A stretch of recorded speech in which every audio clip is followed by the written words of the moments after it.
மழை வரதுக்கு முன்னாடி பட்டாசுல வெடிச்சு முடிச்சிட்டிங்களா?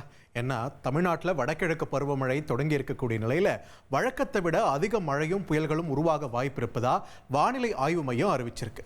இது பத்தி புதுக்கோட்டை பகுதி மக்கள் தெரிவித்த கருத்துக்களை இப்ப பார்க்கலாம்.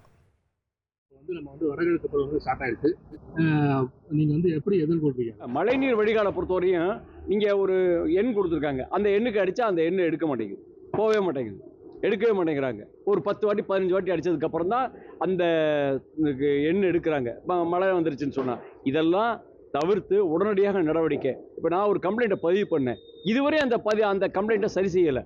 ஒரு மழைநீர் வடிகால் அடைச்சி போய் கிடக்கு, சும்மா ஜேசிபி சின்ன ஜேசிபி வச்சு எடுத்து விட்றோன்னு சொன்னேன். இதுவரை அந்த விஷயத்தை செய்யலை மாநகராட்சி நிர்வாகம், புதுக்கோட்டை மாநகராட்சி நிர்வாகம்.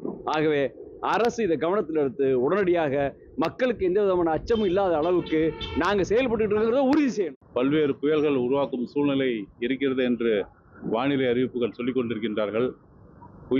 ஒரு புயல் வந்தாலே மிகவும் கஷ்டமான நேரத்திலே பல புயல்கள் வரும் என்று சொல்லும்போது மக்கள் அச்சப்பட வேண்டிய சூழ்நிலை இருக்கின்றது.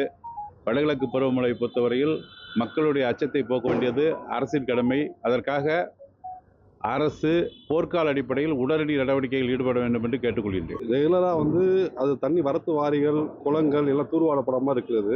நகர்ப்பகுதியில் என்னாச்சுன்னா எல்லா ஏரி குளங்கள்லாம் ஆக்கிரமிப்பு பண்ணி அதில் வரத்து வாரியில் தண்ணி சேமிக்காத விட்டதோட விளைவு வெயில் காலங்களில் சுத்தமாக தண்ணி எங்கேயுமே இருக்க மாட்டேங்குது. எல்லா போர்லையும் சரி, எல்லா கிணத்துலையும் சரி தண்ணி அதில் பாதத்துக்கு போயிடுது. தமிழ்நாட்டில் வடகிழக்கு பருவமழை தொடங்கிய நிலையில் வழக்கத்தை விட அதிக மழையும் புயல்களும் உருவாக வாய்ப்பிருப்பதாக வானிலை ஆய்வு மையம் அறிவித்துள்ளது பற்றி புதுக்கோட்டை பகுதி மக்கள் கூறிய கருத்துக்களை நாம் பார்த்தோம். இனி செல்லும் இடமெல்லாம் செய்தி. தந்தை டிவியின் வாட்ஸ்அப் சேனலை ஃபாலோ பண்ணினா செல்ல இருக்கும் இடமெல்லாம் செய்தி. இதோ QR கோட் இப்பவே ஸ்கேன் பண்ணுங்க, ஃபாலோ பண்ணுங்க.